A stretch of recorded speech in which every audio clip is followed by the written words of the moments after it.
हम पढ़ने जा रहे हैं मॉलिक्यूलर बेसिस ऑफ इनहेरिटेंस। देखो इस चैप्टर का नाम बहुत बड़ा है, इस चैप्टर का काम बहुत बड़ा है और इस चैप्टर का दाम भी बहुत बड़ा है। मतलब क्या है, चैप्टर थोड़ा लेंदी है बट वेटेज भी उतनी ही ज़्यादा है और बहुत ज़रूरी चैप्टर माना जाता है नीट पॉइंट ऑफ व्यू से। ठीक है, तो स्टार्ट करते हैं बिना किसी टाइम वेस्ट किए। ठीक है, देखो सबसे पहले हमें पढ़ना है, क्या पढ़ना है, न्यूक्लिक एसिड्स के बारे में पढ़ना है। ठीक है, अब न्यूक्लिक एसिड्स क्या होते हैं? Nucleic acids are polymer of nucleotides. मतलब न्यूक्लियोटाइड्स के पॉलीमर्स होते हैं क्या? Nucleic acid. और न्यूक्लिक एसिड्स का स्टैंडर्ड जो एग्जांपल है क्या? DNA and RNA. ठीक है, और बेसिकली इस पूरे चैप्टर में हमें इन्हीं चीजों के बारे में पढ़ना है, डीएनए के बारे में पढ़ना है और आरएनए के बारे में पढ़ना है, और ये न्यूक्लिक एसिड अपने होते हैं। ठीक है, देखो अभी अभी हमने देखा कि डीएनए है या फिर आरएनए है वो पॉलीमर्स हैं किसके? न्यूक्लियोटाइड के। तो ये न्यूक्लियोटाइड क्या होता है ये हमें देखना पड़ेगा। तो यहां पे हम बात कर रहे हैं किसकी? न्यूक्लियोटाइड की बात कर रहे हैं। ठीक है, तो न्यूक्लियोटाइड क्या होता है? देखो इन चीजों से मिलके बनता है basically nucleotide, nitrogenous base plus pentose sugar plus phosphate. चाहे डीएनए हो चाहे आरएनए हो, दोनों किससे मिलेंगे? Nitrogenous base plus pentose sugar plus phosphate. ठीक है, अब देखो यहाँ पे देखो जो ये है ना nitrogenous base plus pentose sugar, इसको हम क्या बोलते हैं? न्यूक्लियोसाइड बोलते हैं। तो क्या हम बोल सकते हैं कि nucleotide is the nucleoside plus क्या है? फॉस्फेट। ठीक है, न्यूक्लियोसाइड प्लस फॉस्फेट क्या हो गया? न्यूक्लियोटाइड हो जाएगा। तो ये डिफरेंस बिल्कुल क्लियर है कि न्यूक्लियोटाइड क्या है और न्यूक्लियोसाइड क्या है। ठीक है, अब बढ़ते हैं हम आगे। अब देखो यहाँ पे जो नाइट्रोजिनस बेस की हमने बात की, इसके बारे में बात करते हैं कि नाइट्रोजिनस बेस क्या होता है। ठीक है, तो ये बात कर रहे हैं हम नाइट्रोजिनस बेस के बारे में। तो नाइट्रोजिनस बेस हमारे पास दो टाइप के हो सकते हैं, प्योरीन्स हो सकते हैं या फिर पाइरिमिडीन्स हो सकते हैं। ठीक है, अब प्योरीन्स कौन से होते हैं अपने पास? A and G, A for adenine, G for guanine. और पाइरिमिडीन कौन से होते हैं? CUT होते हैं, साइटोसिन, यूरेसिल, थाइमिन। ठीक है, नाइट्रोजिनस बेस अपने बिल्कुल ही क्लियर हो चुके हैं। ठीक है, अब यहाँ पे हम डीएनए और आरएनए का डिफरेंस देखेंगे। देखो हमने डीएनए या आरएनए की बात की थी कि उसमें नाइट्रोजिनस दोनों में ही होगा कि नाइट्रोजिनस बेस भी होगा, पेंटोज शुगर भी होगा और फॉस्फेट भी होगा। देखो फॉस्फेट में तो कोई डिफरेंस नहीं आएगा, फॉस्फेट तो यार फॉस्फेट ही होता है, उसमें तो कोई फर्क नहीं आएगा। बट डीएनए और आरएनए की बात करें तो नाइट्रोजिनस बेस में थोड़ा सा दोनों में डिफरेंस होता है और पेंटोज शुगर में भी थोड़ा सा दोनों में डिफरेंस होता है। तो क्या डिफरेंस होता है उसकी बात हम कर रहे हैं। ठीक है, तो शुगर की बात करें, देखो नाम में ही आ रहा है डीऑक्सीराइबोज न्यूक्लिक एसिड। मतलब इसमें शुगर कैसी होगी? डीऑक्सीराइबोज, है ना, नाम में ही है डीएनए यानी डीऑक्सीराइबोज न्यूक्लिक एसिड। ठीक है, और ये क्या है? खाली आरएनए मतलब राइबोज न्यूक्लिक एसिड। तो इसकी शुगर कैसी होगी? राइबोज होगी। याद करो हमने शुगर की, पेंटोज शुगर की बात की थी, तो पेंटोज शुगर डीएनए में कैसी होगी? डीऑक्सीराइबोज, नाम में ही आ रहा है, और आरएनए में होगी खाली राइबोज। ठीक है, न्यूक्लिक एसिड की बात करें तो 5 टाइप के थे। देखो अपने पास 5 थे, कौन से? ए, जी, सी, यू, टी। ठीक है, अब डीएनए की बात करें तो डीएनए में क्या है? डीएनए में कौन सा एब्सेंट होता है? डीएनए में आपको यूरेसिल देखने को नहीं मिलेगा। और आरएनए की बात करें तो आरएनए में आपको थाइमीन देखने को नहीं मिलेगा। ठीक है, समझ गए? डीएनए में क्या है? यूरेसिल देखने को नहीं मिलेगा और आरएनए में थाइमिन देखने को नहीं मिलेगा। तो डीएनए में कौन से हो जाएंगे? एडिनाइन हो जाएगा, और कौन सा? थाइमिन हो जाएगा, और कौन सा? ग्वानिन हो जाएगा, और कौन सा? साइटोसिन हो जाएगा। आरएनए की बात करें तो थाइमिन को छोड़ के एडिनाइन है, ग्वानिन है, साइटोसिन है और यूरेसिल है। ठीक है, थाइमिन की जगह पे आरएनए में यूरेसिल होता है, ये बात याद रखनी है। तो अब हम डिटेल में डीएनए भाई साहब के बारे में बात करने वाले हैं। ठीक है, तो ये कुछ चीज़ें हैं जो आपको याद हो जाएं तो अच्छी बात है, याद करनी ही पड़ेंगी। हो जाए अच्छी बात नहीं है, याद करनी ही पड़ेंगी। कि DNA is first identified by, है ना, सबसे पहले आइडेंटिफाई किसने किया था? फ्रेडरिक मिशर ने कब? 1869 में। ठीक है, नेक्स्ट है double helix model of DNA किसने दिया था? वॉटसन एंड क्रिक ने दिया था। ये तो यार सुपर हिट क्वेश्चन है, आपको पता ही होना चाहिए। नेक्स्ट है स्टडीड डीएनए विद एक्सरे, कि डीएनए और एक्सरे का जहां पे रिलेशन आ जाए तो साइंटिस्ट कौन से होंगे? Wilkins and Franklin. ठीक है। डीएनए नेचर में कैसा होता है, एसिडिक होता है, ये बात भी याद रखेंगे। और हिस्टोन पढ़ेंगे, हिस्टोन प्रोटीन है ना, डीएनए पैकेजिंग पढ़ेंगे तब भी ये आ जाएगी। ठीक है, एक बार फिर से कर लेते हैं। डीएनए को पहली बार आइडेंटिफाई किसने किया, फ्रेडरिक मिशर ने किया। डबल हेलिक्स मॉडल ये तो आपको पता ही होना चाहिए, 500% पता होना चाहिए। और डीएनए और एक्सरे का जहां भी रिलेशन दिख जाए जिस भी क्वेश्चन में, तो आंसर जाएगा विल्किंस एंड फ्रैंकलिन। और डीएनए नेचर में एसिडिक होता है, ये मैं बात आपको आगे भी बता दूंगा। ठीक है, अब देखो ये थोड़ा डीएनए को आपको समझना पड़ेगा। आपको क्या समझना पड़ेगा, मैं आपको समझाता हूं, आप दिक्कत मत लो। ठीक है, देखो हम बात कर रहे थे, जब हम बात कर रहे थे कि डीएनए होता है ना, डीएनए क्या होता है, न्यूक्लिक एसिड होता है। और न्यूक्लिक एसिड के हम क्या बातें की थी कि न्यूक्लिक एसिड में क्या होंगे, नाइट्रोजिनस बेस होगा, प्लस क्या होगा, पेंटोस शुगर होगी, प्लस क्या होगा, फॉस्फेट होगा। ये हमने बात की थी कि किसी भी न्यूक्लिक एसिड में चाहे डीएनए हो चाहे आरएनए हो, उसमें नाइट्रोजिनस, उसमें क्या होगा, नाइट्रोजिनस बेस होगा। अरे यार ये तो गलती हो गई, एक मिनट रुको। हाँ अब चलते हैं। नाइट्रोजिनस बेस होगा, पेंटोस शुगर होगा, और क्या है, फॉस्फेट होगा। ठीक है, तो मैं इसको बोल रहा हूं कि ये अपना डीएनए है, ये अपना डीएनए है ना। और आप बोलोगे कि ये रिक्वायरमेंट अब इसकी पूरी करके बताओ। देखो ये अपने क्या है, नाइट्रोजिनस बेस है ना, एटीजीसी एटीजीसी, ये क्या है, अपने नाइट्रोजिनस बेस है इसमें। ठीक है, और पेंटो शुगर, ये अपनी शुगर आ गई, S4 शुगर आ गई, ये अपनी शुगर आ गई, ये अपनी शुगर आ गई। ठीक है, और फॉस्फेट क्या है, ये अपना फॉस्फेट है, ये अपना फॉस्फेट है, ये अपना फॉस्फेट है।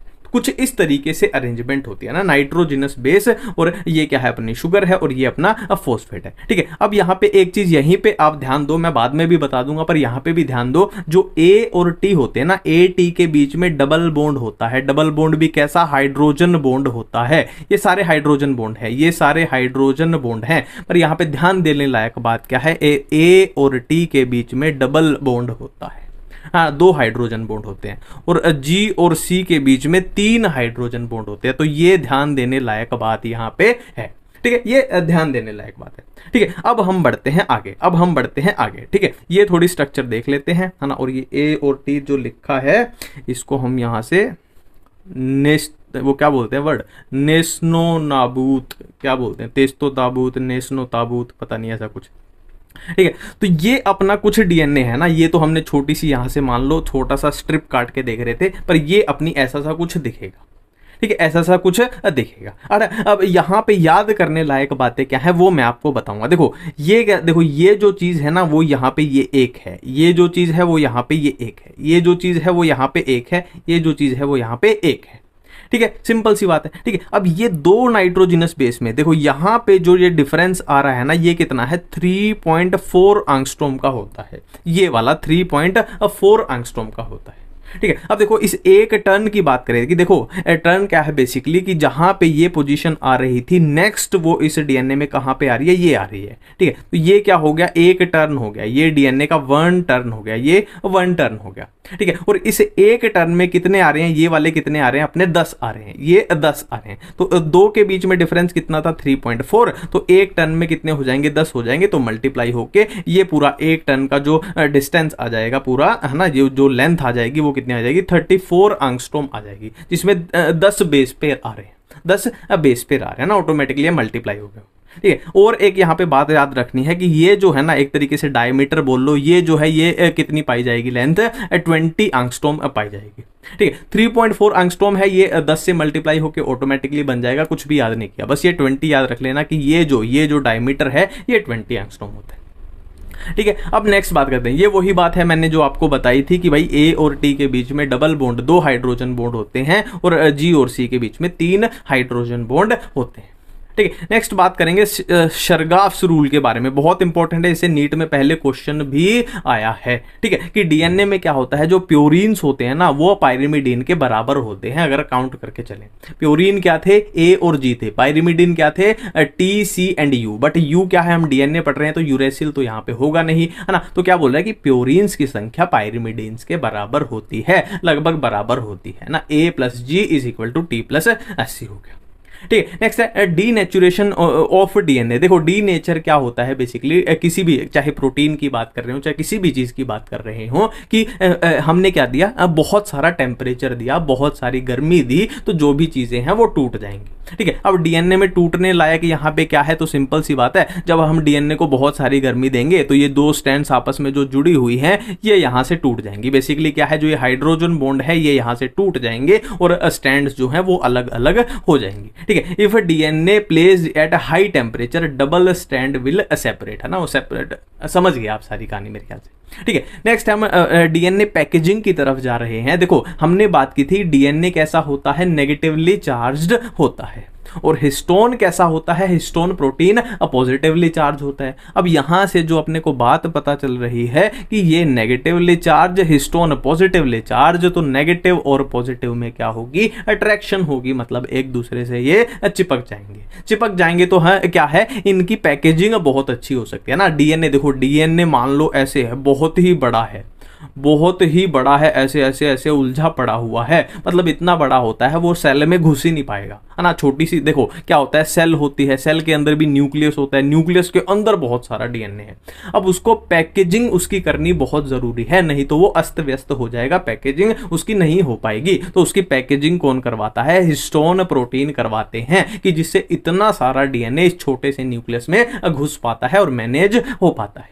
ठीक है। और पैकेजिंग हुई कैसे, कंसेप्ट क्या है कि ये पॉजिटिवली चार्ज, ये नेगेटिवली चार्ज है, तो दोनों में क्या हो जाएगी, अट्रैक्शन हो जाएगी। ठीक है। अब होता क्या है, देखो यहाँ पे हम हिस्टोन प्रोटीन के बारे में पढ़ रहे हैं। देखो हिस्टोन प्रोटीन 5 टाइप के होते हैं, H1, H2A, H2B, H3 and H4, ये 5 टाइप के होते हैं। ठीक है। अब याद रखने लायक बात क्या है कि ये जो 4 है ना, ये एक साथ रहते हैं, ये जो 4 हैं ये एक साथ रहते हैं, और H1 क्या है, इनसे अलग रहता है, ये खास है, ये क्या है, लिंकर है, ये क्या है, लिंकर है। कैसे लिंकर है वो मैं आपको बताऊंगा। ठीक है। अब देखो ये 4 हैं, ये 4 हैं, और इनको 2 से अगर मल्टीप्लाई कर दें तो आंसर क्या आएगा, 8 आएगा। ये है 4, इनको 2 से मल्टीप्लाई किया, आंसर आएगा 8 है। और 8 वर्ड को हम क्या यूज करते हैं, ओक्टा, है ना। जैसे 5 को पेंटा, है ना, 4 को टेट्रा, वैसे 8 को क्या बोलते हैं हम, ओक्टा बोलते हैं, है ना। तो ये मल्टीप्लाई होके क्या बना देंगे, देखो 2 इंटू और ये 4 हो गई, ये बना देंगे हिस्टोन ऑक्टामर। अब ध्यान दो यहाँ पे H1 नहीं है, H1 क्यों नहीं है वो मैं आपको बताऊंगा, ये लिंकर होता है। ठीक है। अब यहाँ पे इससे पहले तुम इसमें ध्यान देंगे, हम ये बाद में देखेंगे, पहले ये देखेंगे। देखो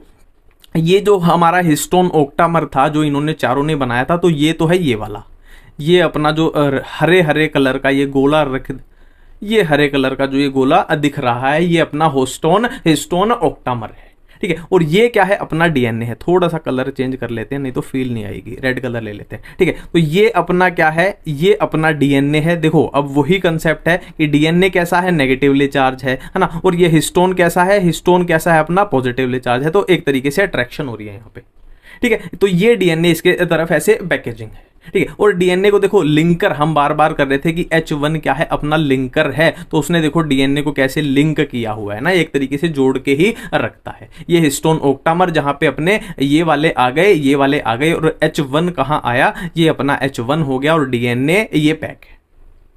ठीक है। अब ये टोटल को हम क्या बोलते हैं, इस टोटल को हम क्या बोलते हैं, न्यूक्लियोसोम बोलते हैं। तो न्यूक्लियोसोम में क्या क्या आया, H1 कलर बदल देते हैं, H1 लिंकर हिस्टोन आया, लिंकर आया। ठीक है। और क्या आया, हिस्टोन ऑक्टामर आया, जो हरे रंग का गोला है अपना। और क्या आया, डीएनए आया, और डीएनए भी कितना आया, 200 base pair, 200 base pair DNA आया। ठीक है। बिल्कुल ठीक है, बिल्कुल सिंपल सी बात है। ठीक है। अब ये चीजें आप याद कर लोगे तो आपके लिए अच्छा रहेगा, वैसे लॉजिकल भी बन जाएगी, पर याद कर लोगे तो अच्छा रहेगा। ठीक है। अब फिर से देख लेते हैं। देखो हम क्या कर रहे थे, हिस्टोन और डीएनए को मिला के हमने क्या बनाया, हिस्टोन और डीएनए को मिला के हमने क्या बनाया, न्यूक्लियोसोम मिलाया। ठीक है। अब ऐसे ऐसे 6 न्यूक्लियोसोम, अगर 6 न्यूक्लियोसोम मिल जाए तो क्या बना देंगे, सोलिनॉइड बना देंगे। अब बहुत सारे मतलब बहुत सारे सोलिनॉइड मिलके क्या बना देंगे, क्रोमेटिड बना देंगे, और 2 क्रोमेटिड क्या बना देगी, क्रोमोसोम बना देगी। अब क्रोमेटिड तो आपको पता ही होगी कि क्रोमेटिड कैसी होती है। देखो याद करो कैसे होता था। देखो ये है सेंट्रोमियर है अपना, ये सेंट्रोमियर है। ठीक है। अब ये है मान लो एक क्रोमेटिड, और ये क्या है, दूसरी क्रोमेटिड, और ये पूरे को क्या बोलते हैं हम, क्रोमोसोम बोलते हैं। तो ये है एक क्रोमेटिड, ये दूसरी क्रोमेटिड, और 2 क्रोमेटिड बनके क्या बना देती है, पूरा क्रोमोसोम बना देती है। ठीक है, पूरा समझ रहे हो अब कैसे बना कि डीएनए, फिर डीएनए हिस्टोन के साथ पैकेजिंग होके क्या बना, न्यूक्लियोसोम बना, न्यूक्लियोसोम 6 क्या बना देंगे, सोलिनोइड, बहुत सारे सोलिनोइड क्रोमेटिड, 2 क्रोमेटिड क्रोमोसोम बना देंगे। ठीक है, बिल्कुल सिंपल सी बात है। अब ये आपको थोड़ा याद रखना है कि यू क्रोमेटिन क्या है, लूजली पैक्ड क्रोमेटिन को यू क्रोमेटिन बोलते हैं, और हेट्रोक्रोमेटिन क्या है, डेंसली पैक्ड को बोलते हैं हेट्रोक्रोमेटिन। देखो अब हम 3 एक्सपेरिमेंट पढ़ने वाले हैं। पहला अपना रहेगा ट्रांसफॉर्मिंग प्रिंसिपल, दूसरा अपना रहेगा biochemical characterization of transforming principle, और तीसरा अपना एक्सपेरिमेंट रहेगा हर्शे एंड चेज वाला एक्सपेरिमेंट। ठीक है, अब तीनों एक्सपेरिमेंट में लगभग लिंक्ड हैं, तीनों लिंक्ड हैं आपस में, और क्यों है वो देखते हैं। देखो आज के जमाने में अगर आपसे कोई पूछ ले कि भाई जेनेटिक मटेरियल कौन सा है, जेनेटिक मटेरियल कौन सा है, तो आप भाग के आंसर दोगे कि डीएनए क्या होता है, जेनेटिक मटेरियल होता है डीएनए। ठीक है, हमें पता है, क्योंकि पता है, मान लो ये किसी के फादर हैं और ये उनका बच्चा है, तो हम इजीली बता देंगे कि फादर से बच्चे में क्या जाते हैं, जीन जाते हैं, और जीन क्या है, बेसिकली अपना डीएनए ही तो है, तो हम बता देंगे फादर से बच्चे में डीएनए जाता है। हम इजीली बता देंगे जेनेटिक मटेरियल क्या है, डीएनए है ना। तो ये तो है आज के जमाने की बात, जब इतनी सारी साइंस तरक्की कर चुकी है, हमें सारी बातें पता है। ठीक है, बट पुराने जमाने में किसी को भी नहीं पता था कि आखिरकार जेनेटिक मटेरियल क्या होता है, किसी को नहीं पता था, है ना। मतलब हमें लगता था कि भाई डीएनए भी हो सकता है, हमें लगता था भाई ये आरएनए भी हो सकता है, हमें लगता था भाई ये प्रोटीन भी हो सकता है, या फिर और कुछ भी हो सकता है ना। हमें पता ही नहीं था, डीएनए भी हो सकता है, आरएनए भी हो सकता है, प्रोटीन भी हो सकता है, या कुछ भी हो सकता है, हमें पता ही नहीं था। ठीक है, अब पता लगाने के लिए क्या करना पड़ेगा, पता लगाने के लिए हमें एक्सपेरिमेंट्स करने पड़ेंगे। हमें क्या करने पड़ेंगे, हमें तो बना बनाया मिल गया। तो सबसे पहले जो एक्सपेरिमेंट किया, सबसे पहला एक्सपेरिमेंट इसमें किसने, फ्रेडरिक ग्रिफिथ ये साइंटिस्ट थे, इन्होंने किया। और किसका यूज करके किया, इन्होंने स्ट्रेप्टोकोकस निमोनिया इसका यूज किया था। ठीक है, अब स्ट्रेप्टोकोकस निमोनिया में क्या है, इसकी 2 कॉलोनीज होती हैं, एक स्मूथ कॉलोनी और एक रफ कॉलोनी। अब स्मूथ और रफ में डिफरेंस क्या है, देखो स्मूथ कॉलोनी के, देखो मैं ट्रिक बता रहा हूं, कोई भी कंफ्यूजन आपको नहीं होने दूंगा। ठीक है, देखो स्मूथ कॉलोनी में क्या होता है, म्यूकस कोट होता है बैक्टीरिया के बाहर।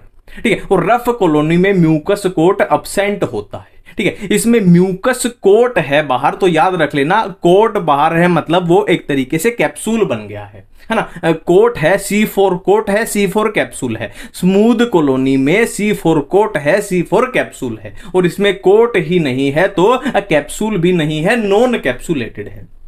ठीक है, अब इतना हमें पता चल गया कि इसके पास कैप्सूल है, तो जाहिर सी बात है ये वाला तगड़ा है, स्ट्रॉन्ग है। क्यों तगड़ा है, मान लो ये वाला स्मूथ वाला जिसके पास कैप्सूल है, ये किसी की बॉडी में जाएगा, तो जाहिर सी बात है इसके पास कैप्सूल है, मतलब हमारा जो इम्यून सिस्टम है इस पे अटैक नहीं कर पाएगा, है ना। ये अपनी प्रोटेक्शन कर सकता है। ये नॉन कैप्सुलेटेड है, इसको इम्यून सिस्टम उड़ा देगा। मतलब क्या है, कैप्सूल वाला कैसा होता है, वायरुलेंट होता है, और ये नॉन वायरुलेंट मतलब खतरनाक है, बहुत खतरनाक है।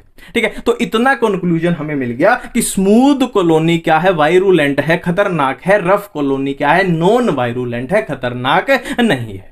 ठीक है, अब इन्होंने क्या है, एक्सपेरिमेंट किया कि जो स्मूथ कॉलोनी वाला था ना, उसमें उसको किसमें, एक चूहे में इंट्रोड्यूस करा दिया, माइस में, चूहा या चूही कुछ भी बोलो, अब माइस में इंट्रोड्यूस करा दिया, है ना। अब हम बात कर चुके हैं कि वायरुलेंट है, खतरनाक है, तो माइस अपना ऊपर पहुंच जाएगा, टपक जाएगा। ठीक है, अब दूसरी बार इन्होंने क्या किया, यहां पे क्या किया, इन्होंने जो स्मूथ कॉलोनी थे ना, इसको क्या कर दिया, हीट से किल कर दिया, एस स्टेन मतलब स्मूथ वाली, है ना, और आर स्टेन कौन सी है, रफ वाली। तो हीट से किल करके जब उस माइस में इंट्रोड्यूस किया तो वो जिंदा रह गया, है ना। अब देखो जब वो ऐसे का ऐसे डाला तो वो टपक गया, और जब हीट से किल्ड करके, एस स्टेन को हीट से किल्ड करके गया तो वो जिंदा रह गया। तो इतनी बातें अपने को नोट डाउन हो गई। ठीक है, नेक्स्ट है रफ कॉलोनी को जब उस माइस में इंट्रोड्यूस किया तो वो जिंदा रह गया, तो एक बात तो यहां पे क्लियर होगी कि रफ वाला माइस को टपकाने में कामयाब नहीं हो सकता। अब देखो यहां पे देखो अपने को क्या पता चल गया कि आर स्ट्रेन को यानी रफ स्ट्रेन को जब हम डालते हैं माइस में इंट्रोड्यूस करते हैं तो वो जिंदा है, और हीट किल्ड एस को जब डालते हैं तो भी जिंदा है। तो उन्होंने क्या किया कि S strain heat killed S को और आर को उन्होंने मिला के, इन दोनों को मिला के इंट्रोड्यूस जब किया तो माइस फिर से टपक गया, है ना। देखो यहां पे लाइव था, यहां भी लाइव था, पर मिला के किया तो वो टपक गया। किस किस को मिला के कि एस वाली किल्ड और आर वाली तो जिंदा रहेगी, वो तो ऑटोमेटिक है। ठीक है, तो यहां पे एक कंक्लूजन निकला। देखो आर वाला तो मार नहीं सकता था, मतलब क्या है, इसी ने कुछ किया है, ठीक है। तो कंक्लूजन क्या निकला कि मतलब कुछ तो ऐसा है जो स्मूथ से रफ वाले में ट्रांसफर हुआ है, और जिसने ये कारनामा करके दिखा दिया। ठीक है, तो यहां पे एक बात तो पता चल गई कि कुछ तो ऐसा है जो ट्रांसफर होता है, बट वो क्या है इसका आइडिया नहीं लगा, है ना। वो क्या है, वो डीएनए है या फिर वो आरएनए है या फिर वो प्रोटीन है, इसका आइडिया नहीं लगा था, पर कुछ तो ट्रांसफॉर्म होता है। अब हम अपना नेक्स्ट एक्सपेरिमेंट करने वाले हैं, कौन सा, biochemical characterization of transforming principle. देखो हमने ट्रांसफॉर्मिंग प्रिंसिपल में देखा था कि कुछ तो ऐसा है जो ट्रांसफर हो रहा है, बट अपने को शक है वो डीएनए है या फिर वो आरएनए है या फिर वो प्रोटीन है, अपने को शक है। इनमें से अपने को पता ही नहीं है कि कौन सा ऐसा है जो ट्रांसफर हो रहा है। ठीक है, तो इससे हम वो पता लगाएंगे। देखो इसको मैं आपको सिंपल भाषा में समझा देता हूं कि इस एक्सपेरिमेंट में होता क्या है आखिरकार। देखो ये हमारे पास मान लो 2 कमरे हैं, ये हमारे पास 2 कमरे हैं, ठीक है, और इस कमरे में क्या है, 3 इंसान हैं, इस कमरे में 3 इंसान हैं, ठीक है। एक इंसान का नाम क्या है, एक इंसान का नाम है डीएनए, एक इंसान का नाम है आरएनए, एक इंसान का नाम है प्रोटीन। ठीक है, अब वो क्या बोल रहे हैं कि इन तीनों में से कोई तो ऐसा इंसान है जो इस कमरे में आ रहा है, बट वो इंसान कौन है इन तीनों में से वो हमें नहीं पता। वो ही इस एक्सपेरिमेंट में हम सीखना चाहते हैं। ठीक है, तो इसको पता लगाने के लिए सिंपल सा तरीका क्या लगाया कि हम सबसे पहले क्या करते हैं, हम इस प्रोटीन को डाइजेस्ट कर देते हैं, है ना। मतलब क्या है, इसको यहां से उड़ा देंगे। ठीक है, तो इस केस में भी हमने क्या देखा कि फिर भी इन दोनों में से कोई आ रहा है। मतलब भाई प्रोटीन तो नहीं है जो आ रहा है ना, इसको उड़ाने के बाद भी यहां पे कोई प्रेजेंट दिखाई दे रहा है, मतलब या तो डीएनए है या आरएनए है। सिंपल है। ठीक है, नेक्स्ट बार हमने क्या किया, हमने आरएनए को उड़ा दिया, है ना। हमने क्या है, अपना प्रोटीन ऐसे का ऐसे है, हमने आरएनए को उड़ा दिया। ठीक है, फिर भी यहां पे कोई आया, मतलब क्या है कि आरएनए भी वो इंसान नहीं है जो यहां पे आ रहा है। ठीक है, और थर्ड बार में हमने क्या किया, डीएनए को ही उड़ा दिया। अब डीएनए को जब उड़ाया मतलब डाइजेस्ट किया, तो यहां पे इस वाले कमरे में हमें कोई भी इंसान दिखाई नहीं दिया। तो इस बात से पता चल गया कि यहां पे जो आ रहा था वो क्या था, डीएनए था। मतलब डीएनए ही अपना क्या है, जेनेटिक मटेरियल है। ठीक है, तो इस बात से हमें थोड़ा आइडिया लग गया, है ना। एक 100% तो नहीं बोल पाए, पर आइडिया लग गया कि डीएनए ही है। ठीक है, अब बात कर लेते हैं थोड़ी याद करने वाली कि ये एक्सपेरिमेंट किसने किया था, एवरी मैक्लोइड मैककार्टी ने। ठीक है, ट्रांसफॉर्मिंग सब्सटेंस डीएनए, इन्होंने बता दिया कि हाँ भाई डीएनए ही है जो ट्रांसफॉर्मिंग सब्सटेंस है। क्या यूज किया इन्होंने, प्रोटीन डाइजेस्टिंग एंजाइम यूज किया, है ना। प्रोटीन को जब उड़ाया, प्रोटीन को डाइजेस्ट किया प्रोटीएज की हेल्प से, आरएनए को डाइजेस्ट किया आरएनएज की हेल्प से, डीएनए को डाइजेस्ट किया डीएनएज की हेल्प से। तो प्रोटीन को जब डाइजेस्ट किया तब भी ट्रांसफॉर्मेशन हुई, है ना, क्योंकि डीएनए ही तो कर रहा था। आरएनए को डाइजेस्ट किया तब भी ट्रांसफॉर्मेशन हुई क्योंकि डीएनए कर रहा था। जब हमने डीएनए को डाइजेस्ट किया तब क्या है, अपनी ट्रांसफॉर्मेशन नहीं हुई क्योंकि डीएनए ही था ना। ठीक है, सिंपल सी बात है। अब देखो अपनी यही कंफ्यूजन चल रही है कि आखिरकार जेनेटिक मटेरियल कौन सा है, डीएनए आरएनए प्रोटीन, है ना। फिर भी हमने थोड़ा सा आइडिया ले लिया कि डीएनए जेनेटिक मटेरियल है, इसके चांसेस ज्यादा हैं, बट हम अभी तक 100% नहीं बोल पा रहे। ठीक है, तो इसी को, है ना, डीएनए ही जेनेटिक मटेरियल है, इसको 100% साबित करने के लिए हर्शे एंड चेज वाला एक्सपेरिमेंट है। ये वाला अपना एक्सपेरिमेंट है, हर्शे एंड चेज एक्सपेरिमेंट। ठीक है, अब इसमें उन्होंने क्या किया था, देखो इसमें उन्होंने यूज किया था किसका, बैक्टीरियोफेज का यूज किया था। बैक्टीरियोफेज क्या होता है, ऐसा वायरस, नाम में यार है बैक्टीरियो, मतलब ऐसा वायरस जो बैक्टीरिया को इन्फेक्ट करता है। ठीक है, बिल्कुल सिंपल है। बिल्कुल सिंपल है, ठीक है। तो उन्होंने क्या किया था, देखो वायरस है, अब ये वायरस का पता है ना आपको, प्रोटीन का कोट होता है। वायरस में दो ही तो चीजें होती हैं, एक जेनेटिक मटेरियल, एक क्या होता है, प्रोटीन कोट। तो इसके पास प्रोटीन कोट होगा और जेनेटिक मटेरियल होगा। जेनेटिक मटेरियल इसमें कौन सा है, डीएनए, ठीक है। बिल्कुल सिंपल सी बात है, ठीक है। अब यहां पे कॉन्सेप्ट क्या लगेगा, देखो जो डीएनए होता है ना, जो डीएनए होता है, डीएनए में क्या प्रेजेंट होता है, फॉस्फोरस प्रेजेंट होता है। हमने पढ़ा था ना डीएनए में क्या होता है, फॉस्फेट तो होता ही है ना। न्यूक्लियोटाइड किससे मिलके बना है, nitrogenous base plus sugar plus phosphate. तो डीएनए में फॉस्फोरस होता है, ये बात हमें पता है।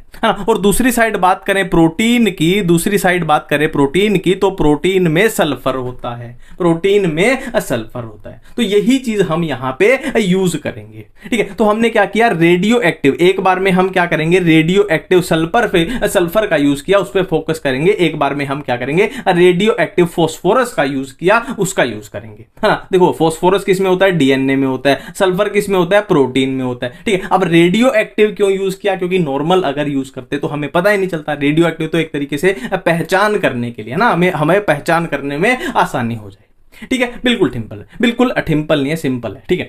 अब यहां पे ये अपना बैक्टीरिया है, ये अपना बैक्टीरिया है, तो बैक्टीरिया को इन्फेक्ट किया किसने, बैक्टीरियोफेज ने इन्फेक्ट किया। अब इन्फेक्ट करेगा तो ये क्या करेगा, अपना जेनेटिक मटेरियल इसके अंदर इंट्रोड्यूस कर देगा, ठीक है। जेनेटिक मटेरियल इसके अंदर इंट्रोड्यूस कर देगा, ठीक है। अब यहां से क्या है, देखो ये जो बैक्टीरियोफेज इन्फेक्शन करने के बाद क्या हो गया, अलग हो गया, ठीक है। ये अपना बैक्टीरिया है, ये अलग हो गया, ठीक है। अब हमें यहां पे देखने को क्या मिला, ये अपना सल्फर वाला चल रहा है, ये अपना क्या है, सल्फर वाला चल रहा है, रेडियो एक्टिव सल्फर। अब देखने को क्या मिला अपने को यहां पे, कि जो रेडियो एक्टिव सल्फर है वो यहां पे अब्सेंट है, इसके अंदर वो अब्सेंट है, इसके अंदर वो कहां दिखाई दिया, इसमें ही दिखाई दिया, ठीक है। मतलब क्या है कि जो अंदर जेनेटिक मटेरियल, अंदर तो क्या आएगा, जेनेटिक मटेरियल ही आएगा। तो जेनेटिक मटेरियल जो अंदर आया है वो प्रोटीन नहीं है। प्रोटीन अगर वो होता तो सल्फर अंदर दिखाई देता।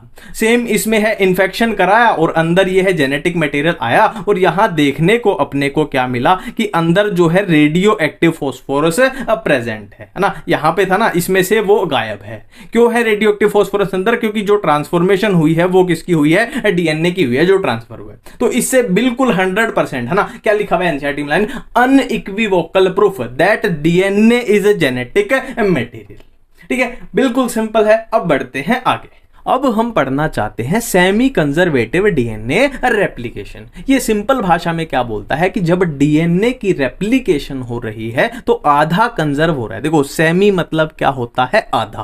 कंजर्वेटिव मतलब क्या है, कंजर्वेशन हो रही है ना, मतलब क्या है, डीएनए जब रेप्लिकेट कर रहा है तो उसमें आधे की तो कंजर्वेशन हो रही है, मतलब आधा तो पुराना है और आधा क्या है, नया बन रहा है, ठीक है। देखो जो याद करने की चीजें हैं वो मैं आपको बता दूंगा, पर इसको थोड़ा समझ लेते हैं। देखो मान लो अपने पास ये डीएनए था, मान लो अपने पास ये डीएनए था, ये डीएनए था, ठीक है। उसमें क्या थी, डबल स्टैंड थी, है ना। ये यहाँ पे ये बना देते हैं नाइट्रोजनस बेस भी, ये अपने पास डीएनए था, ठीक है। अब आपको बोल दिया जाए कि भाई इसमें क्या कराओ, रेप्लिकेशन करा दो। अब इसमें क्या कराओ, रेप्लिकेशन करा दो। अब वो क्या बोल रहे हैं कि जब रेप्लिकेशन हो रही है तो आधा, सेमी मतलब आधा क्या हो रहा है, कंजर्व हो रहा है। आधा कंजर्व मतलब आधी तो वही स्टैंड रहेगी, मतलब एक स्टैंड ये रहेगी और दूसरी क्या हो रही है, दूसरी नई बन रही है, दूसरी नई बन रही है, ठीक है। सेम रेप्लिकेशन होगी तो सेम वही है, एक स्टैंड तो वही रहेगी पुराने वाली, और एक क्या बन जाएगी, नई बन जाएगी, एक बन जाएगी नई। यहाँ पे इनके बेस बना देते हैं, यहाँ पे इनके बेस बना देते हैं, है ना। तो क्या है, यहाँ पे दिखाई दे रहा है कि रेड कलर वाली आधी क्या हो गई, कंजर्व हो गई, रेड कलर वाली आधी कंजर्व हो गई, और ब्लू वाली आधी क्या है, नई बन गई, आधी नई बन गई, ठीक है। अब देखो यहाँ पे फोकस करो, कि यहाँ पे फोकस करो, अगर यहाँ पे हम रेप्लिकेशन करा दें, यहाँ पे रेप्लिकेशन करा दें तो क्या होगा, सेम कॉन्सेप्ट लगेगा कि आधा तो कंजर्व हो जाएगा। मतलब क्या है, देखो एक तो रेड वाली हो जाएगी, आधा कंजर्व हो जाएगा, और एक नई बन जाएगी, एक कैसी बन जाएगी, ब्लू कलर की नई बन जाएगी, ठीक है। ये तो हमने इसका यूज कर लिया, और इससे क्या होगा, आधी तो यही रहेगी, है ना, ये तो रहेगी, और आधा नया बन जाएगा, और नई भी कैसी बनेगी, ब्लू बन जाएगी, नई भी अब ब्लू बन जाएगी। सेम इसमें भी ऐसे ही होगा, ठीक है, बिल्कुल ठीक है, बिल्कुल ठीक है। अब यही वो बात बोल रहे हैं कि रेड वाला उन्होंने यूज किया था, रेड वाली जो स्टैंड यूज की उसने हैवी आइसोटोप यूज किया, N15 यूज किया, है ना। उससे पता लग रहा है कि हाँ भाई देखो, एक ये हैवी है तो यहाँ पे अपने को हैवी दिखाई दिया, यहाँ भी हैवी दिखाई दिया, यहाँ भी हैवी, और दूसरी लाइट बन रही है, दूसरी लाइट बन रही है, तो अपने को पता चल गया कि हाँ भाई आधा कंजर्वोर है, आधा हैवी है इधर और आधा लाइट है, और आगे फिर वो रिजल्ट वो घटता जाएगा ना, टोटल में से रिजल्ट में से हैवी वाला कम होता जाएगा, है ना।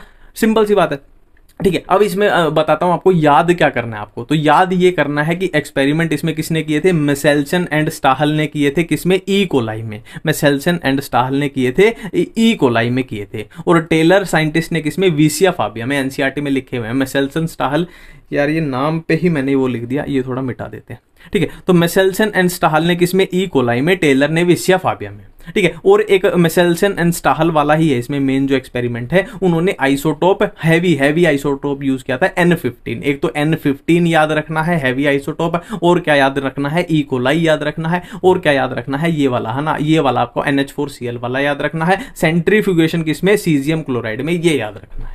ये याद रखने की चीजें हैं यहाँ पे, ठीक है। ये वही डायग्राम है, एनसीईआरटी वाला डायग्राम है। देखो ये रेड थी, दोनों क्या थी, रेड थी। अब सेमी कंजर्वेटिव मतलब इसमें यहाँ ये रेड रह गई और एक ग्रीन आ गई, एक रेड एक ग्रीन आ गई, ठीक है। इसमें फिर क्या है, वही चीजें हैं जो यहाँ पे हमने करके देखी, वही चीजें हैं, ठीक है। यहाँ पे वही दिखाया गया कि यहाँ पे देखो दोनों N15 थे और यहाँ पे एक N15 रह गया। यहाँ पे देखो फिर क्या है, 14 तीन नए आगे और पुराना क्या है, एक N15 चल रहा है। अब देखो, अब हम आरएनए के बारे में पढ़ने जा रहे हैं। देखो आरएनए जो होती है वो 3 टाइप की होती है। कौन सी, एक होती है राइबोसोमल आरएनए, ये क्या है, राइबोसोमल आरएनए। एक है मैसेंजर आरएनए, mRNA। एक है ट्रांसफर आरएनए, tRNA, ठीक है। अब यहाँ पे याद रखने लायक बात क्या है कि इन तीनों में से मैक्सिमम आरएनए कौन सी होती है, मैक्सिमम राइबोसोमल होती है। और मोस्ट स्टेबल कौन सी होती है, वो भी राइबोसोमल होती है। और मिनिमम कौन सी होती है, मैसेंजर आरएनए होती है। और ये लीस्ट स्टेबल होती है। फिर से एक बार रिपीट करते हैं कि जो राइबोसोमल आरएनए है वो मैक्सिमम भी होती है और मोस्ट स्टेबल भी होती है, और जो मैसेंजर आरएनए है वो मिनिमम भी होती है और लीस्ट स्टेबल भी होती है, ठीक है। नेक्स्ट है ये थोड़ी हम अपने राइबोसोमल आरएनए के बारे में, देखो इनके बारे में तो बात आगे होती है ट्रांसक्रिप्शन में, ट्रांसलेशन में, पर यहाँ पे राइबोसोमल आरएनए के बारे में थोड़ी बात करनी पड़ेगी। देखो बेसिकली जो राइबोसोम होता है ना, अपने राइबोसोम, वो कुछ नहीं होता, वो आरएनए ही होता है। वो राइबोसोमल आरएनए ही होती है जिसको हम राइबोसोम बोलते हैं, ठीक है। तो हमने पढ़ा है कि प्रोकैरियोटिक राइबोसोम कैसा होता है, 70S होता है, और यूकैरियोट में कैसा, 80S होता है। और 70S की सब यूनिट क्या होती हैं, 50S एंड 30S, और 80S की 60S और 40S। अब 50S किससे बनी है, 23S और 5S से, और 30S में कौन सी है, 16S। 60S में 28S, 5.8S, 5S, 18S। Simple सी बात है यार, थोड़ा याद रख लोगे तो फायदे में रहोगे, है ना। और ये करना पड़ेगा भाई आपको, ये एनसीईआरटी में है, 28, 23 ये सब है एनसीईआरटी में, ठीक है। नेक्स्ट है जेनेटिक मटेरियल की बात कर रहे हैं, जेनेटिक मटेरियल की बात कर रहे हैं। देखो बेसिकली यहाँ पे होगा क्या, आरएनए और डीएनए का कंपटीशन चलेगा। यहाँ पे होगा क्या, आरएनए वर्सेस डीएनए का कंपटीशन चलेगा, है ना। ये बोल रहा है कि मैं बेहतर हूं, ये बोल रहा है मैं बेहतर हूं। किसके लिए, कि जेनेटिक मटेरियल के लिए आरएनए बोल रहा है मैं अच्छा हूं, ये बोल रहा है मैं अच्छा हूं। तो हम क्या करते हैं, दोनों में कंपटीशन करा देते हैं, ठीक है। तो सरकार की तरफ से गाइडलाइन आई कि हम ये रूल बना रहे हैं कि इन चीजों को जो फॉलो करेगा, यार फिर से ये थोड़ा चेंज कर लेते हैं, ठीक है। तो सरकार ने ये गाइडलाइन बनाई कि इन चीजों को जो फॉलो करेगा वो अच्छा जेनेटिक मटेरियल होगा, कि हम कंक्लूजन फाइनल रिजल्ट निकाल लेंगे। पहला रूल ये, दूसरा ये, तीसरा ये और चौथा ये, ठीक है। इस तरीके की हम एक कंक्लूजन फाइनल एक निकालेंगे। तो पहला क्या है कि उन्होंने बोला कि should be able to generate इस रेप्लिका, मतलब जो जेनेटिक मटेरियल होगा वो रेप्लिकेशन उसको करनी चाहिए, है ना। तो डीएनए ने बोला कि हाँ भाई मैं रेप्लिकेशन करता हूं, आरएनए ने बोला मैं भी रेप्लिकेशन करता हूं। तो DNA and RNA are both able to replicate, है ना। तो यहां से तो भाई बराबरी पे आगे कोई कंक्लूजन नहीं निकला,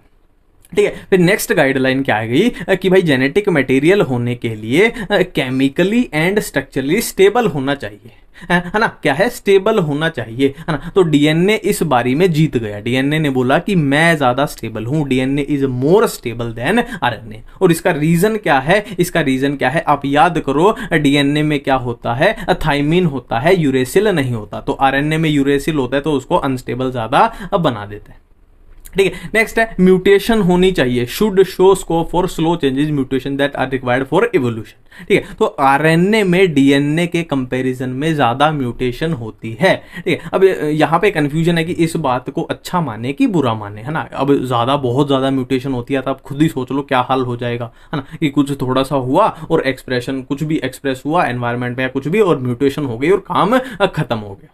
ठीक है, फिर नेक्स्ट है it should be able to express itself in the form of Mendelian character. तो यहाँ पे क्या बताया गया है कि कैरेक्टर्स को एक्सप्रेस करने में कौन ज्यादा अच्छा है, डीएनए के कंपैरिजन में आरएनए ज्यादा अच्छा है। ठीक है, कैरेक्टर्स को एक्सप्रेस करने में आरएनए ज्यादा बेहतर है डीएनए के कंपैरिजन में। बट यहाँ पे स्टोरेज की बात करें, अगर स्टोरेज की बात करें कि जेनेटिक इंफॉर्मेशन की स्टोरेज की बात करें तो डीएनए ज्यादा बेहतर है, डीएनए ज्यादा बेहतर है ना। तो भाई वहां पे जज वज बैठे, सारे जज लाइन में बैठे, तो उन्होंने लाइन में बैठ के ये कंक्लूजन निकाला कि भाई इन सारी बातों को देखते हुए कि अपना क्या है, अपना डीएनए आरएनए के कंपैरिजन में क्या है, अच्छा जेनेटिक मटेरियल है, DNA is better than RNA, है ना। किसकी बात कर रहे हैं हम, genetic material, as a genetic material की बात कर रहे हैं। डीएनए इस मुकाबले में जीत गया। तो हमें सबसे पहले देखना है सेंट्रल डोग्मा। ठीक है, देखो सेंट्रल डोग्मा में होता क्या है, हमें डीएनए से बनाना है मैसेंजर आरएनए और मैसेंजर आरएनए से हमें बनाना है क्या, प्रोटीन हमें बनाना है। बिल्कुल सिंपल है, बिल्कुल सिंपल है। अब यहाँ पे प्रोसेस देखो क्या क्या होगी। देखो डीएनए से ही अगर डीएनए बनाए, मतलब सिंपल सी बात है, जितना डीएनए था उसका हमें डबल कर दिया, है ना, तो उस प्रोसेस को क्या बोलते हैं, रेप्लिकेशन हम बोलते हैं। ठीक है, अब डीएनए से मैसेंजर आरएनए जब बनाएंगे तो उस प्रोसेस को हम ट्रांसक्रिप्शन बोलते हैं, और मैसेंजर आरएनए से जब प्रोटीन बनाएंगे तो उस प्रोसेस को हम ट्रांसलेशन बोलते हैं। तो अभी हमें 3 चीजें पढ़नी है कि डीएनए रेप्लिकेशन कैसे होती है, नंबर 1, और नंबर 2 पे हम करेंगे ट्रांसक्रिप्शन, और नंबर 3 पे करेंगे हम ट्रांसलेशन। तो हम डीएनए रेप्लिकेशन के साथ स्टार्ट करने जा रहे हैं कि डीएनए रेप्लिकेशन आखिर कैसे होती है। अब हम सीखने जा रहे हैं कि डीएनए रेप्लिकेशन कैसे होती है। डीएनए रेप्लिकेशन कैसे होती है, डीएनए बना लेते हैं पहले हम, अपना थोड़ा लंबा डीएनए बनाते हैं ताकि अपने को सारी चीज़ें समझ आ जाए। ठीक है, तो ये है अपना डबल स्टैंडर्ड डीएनए, ये है अपना डबल स्टैंडर्ड डीएनए।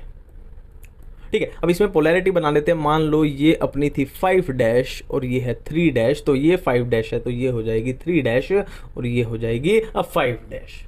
ठीक है, इतनी बातें बिल्कुल सिंपल है। ठीक है, अब यहाँ पे अपने को जिन एंजाइम्स की जरूरत पड़ेगी वो हम यहाँ पे लिख लेते हैं पहले ऊपर। देखो अपने को यहाँ पे बेसिकली 3 एंजाइम्स की जरूरत पड़ेगी। एक होगा हेलिकेज, है ना, इतने से अपना काम चल जाएगा, इससे ज्यादा फालतू एंजाइम की, है ना, अटंटा मत करना। हेलिकेज, एक अपना होगा क्या, आरएनए पॉलीमरेज, और एक अपना होगा क्या, डीएनए पॉलीमरेज। ठीक है, अब इनका क्या क्या फंक्शन होगा वो हम बातें करेंगे, कौन सा helicase, RNA polymerase, DNA polymerase. ठीक है, अब क्या है, ये अपना डीएनए है, अब हमें रेप्लिकेशन करनी है। रेप्लिकेशन मतलब एक डीएनए से 2 बनाने हैं, मतलब जितना है उसका डबल बनाना है, सिंपल सी बात ये है। ठीक है, तो डीएनए के अंदर एक लोकेशन होती है, डीएनए के अंदर एक लोकेशन होती है जहां से डीएनए रेप्लिकेशन स्टार्ट होती है, और उस लोकेशन को क्या नाम देते हैं, ओराई, उसको हम बोलते हैं ओराई, यानी ओरिजिन ऑफ रेप्लिकेशन। अब ओरिजिन ऑफ रेप्लिकेशन की जगह पे कौन सा अपना एंजाइम, हेलिकेज जो एंजाइम है वो आके लग जाएगा, वो आके यहां पे लग जाएगा, और वो क्या करेगा, अनजिपिंग करेगा। अनजिपिंग मतलब ये जो हाइड्रोजन बॉन्ड है, देखो ये सारे हाइड्रोजन बॉन्ड है, इनको ये तोड़ता हुआ चला जाएगा, इनको ये ऐसे तोड़ता हुआ चला जाएगा। अब इनको ये तोड़ेगा तो जो स्ट्रैंड्स हैं ये आपस में अलग अलग हो जाएंगे, है ना, ये वाली इधर भाग जाएगी, ये वाली इधर भागने को दौड़ेगी, है ना, क्योंकि इनका जो बीच में बॉन्ड थे वो ही टूट चुके हैं। ठीक है, तो ये सारा सिनेरियो कैसा दिखाई पड़ेगा, एक बार ढंग से बना लेते हैं।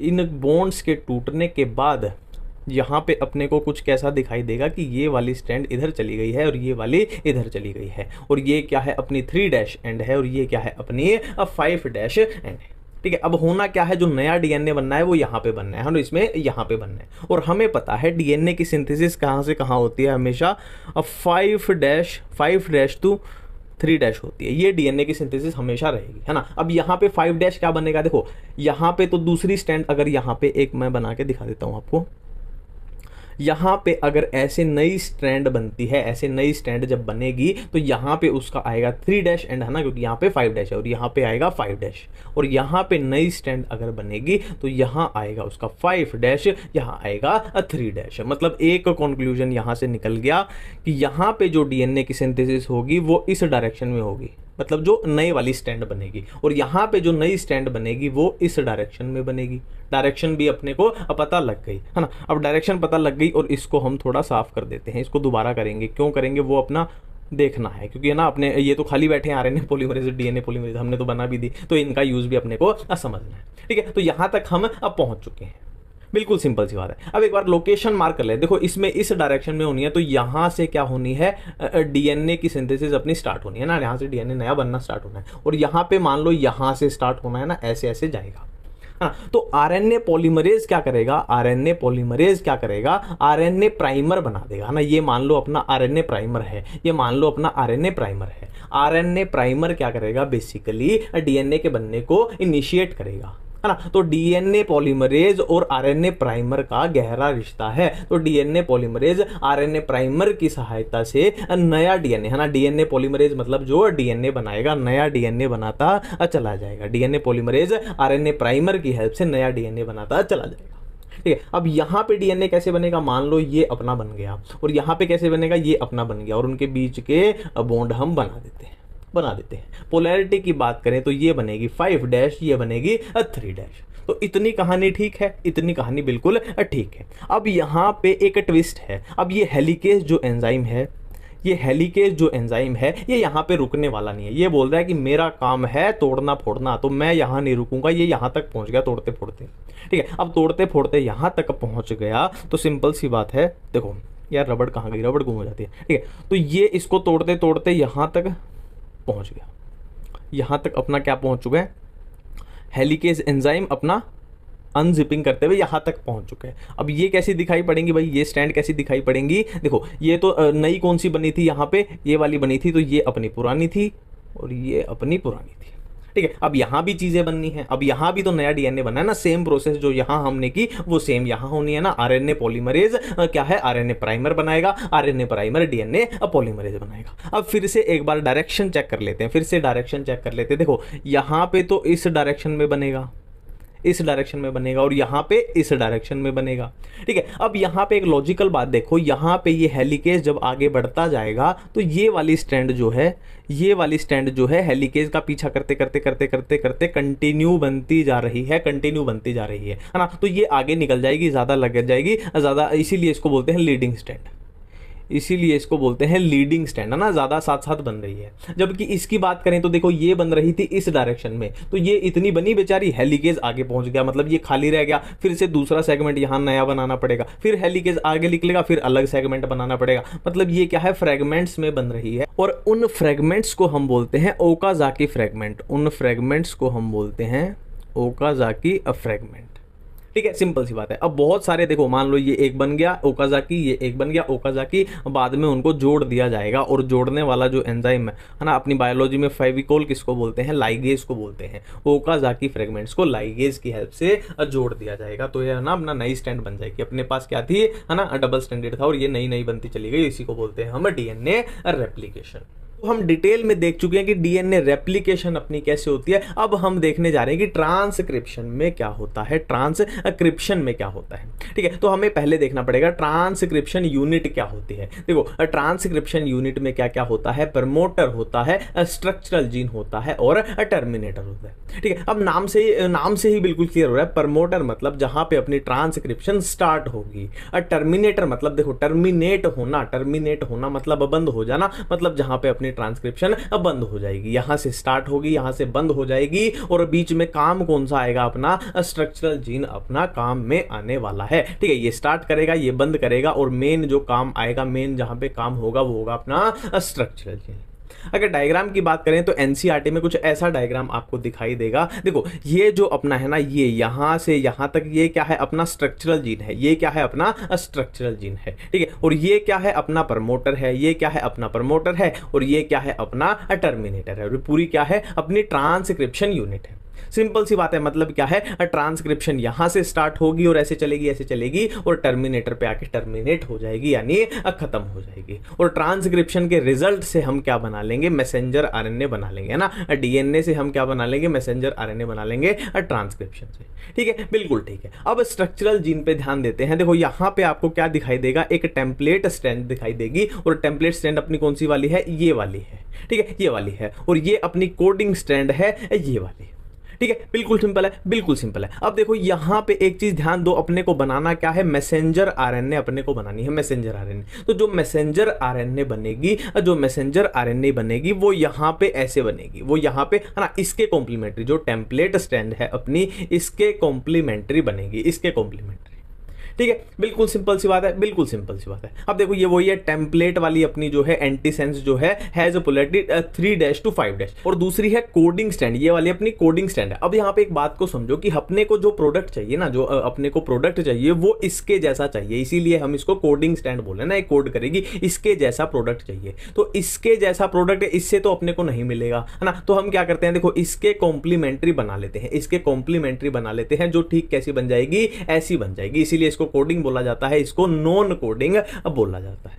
ठीक है, अब आगे बढ़ते हैं। देखो अब आरएनए पॉलीमरेज की थोड़ी बात करनी पड़ेगी, और ये दोनों में अलग अलग होगी। अब प्रोकैरियोट्स में अलग, यूकैरियोट्स में अलग। ठीक है, तो प्रोकैरियोट्स की बात करें तो आरएनए पॉलीमरेज सिर्फ एक टाइप की होती है, ओनली ऑफ वन टाइप, है ना। और एक ही टाइप की जो आरएनए पॉलीमरेज है वो सभी टाइप की आरएनए को बनाएगी। वो राइबोसोमल आरएनए को भी बनाएगी, वो मैसेंजर को भी, वो ट्रांसफर आरएनए को भी वो ही बनाएगी, है ना। एक ही टाइप की आरएनए पॉलीमरेज सभी तरीके की आरएनए को बनाएगी। जबकि यूकैरियोट्स की बात करें तो वहां पे 3 टाइप की आरएनए पॉलीमरेज होती है, RNA polymerase 1, RNA polymerase 2 and RNA polymerase 3। 1 किसको बनाएगी, तो ये वाले राइबोसोमल आरएनए को बनाएगी। 2 किसको बनाएगी, हेटेरोन्यूक्लियर आरएनए को बनाएगी। 3 किसको बनाएगी, ट्रांसफर आरएनए को बनाएगी। और एसएन आरएनए को, एक 5S राइबोसोमल आरएनए को बनाएगी। ठीक है, सिंपल सी बात है, ये एनसीईआरटी में लिखे हुए हैं, तो हर हाल में अपने को ये पता होने चाहिए, ठीक है। अब आगे बढ़ते हैं, हम देख रहे हैं कि ट्रांसक्रिप्शन आखिर होती कैसे है, और ये हम किस में बात कर रहे हैं भाई, ये हम बात कर रहे हैं प्रोकैरियोट्स में। ये बात हो रही है किसकी, प्रोकैरियोट्स की बात हो रही है। ठीक है, अब यहां पे ध्यान दो कुछ चीजों पे, ये है अपना प्रमोटर, है ना, ये है अपना प्रमोटर, और यहां पे है अपना टर्मिनेटर। मतलब क्या है, प्रमोटर से ट्रांसक्रिप्शन स्टार्ट होगी, और टर्मिनेटर पे, देखो टर्मिनेटर यहां पे लगभग यहां आना चाहिए। ठीक है, तो क्या है, टर्मिनेटर पे खत्म हो जाएगी। प्रमोटर और टर्मिनेटर का बीच का जो रीजन है वहीं पे होगा जो कार्यक्रम होना है। ठीक है, अब होगा क्या, अपने को बनानी है मैसेंजर आरएनए,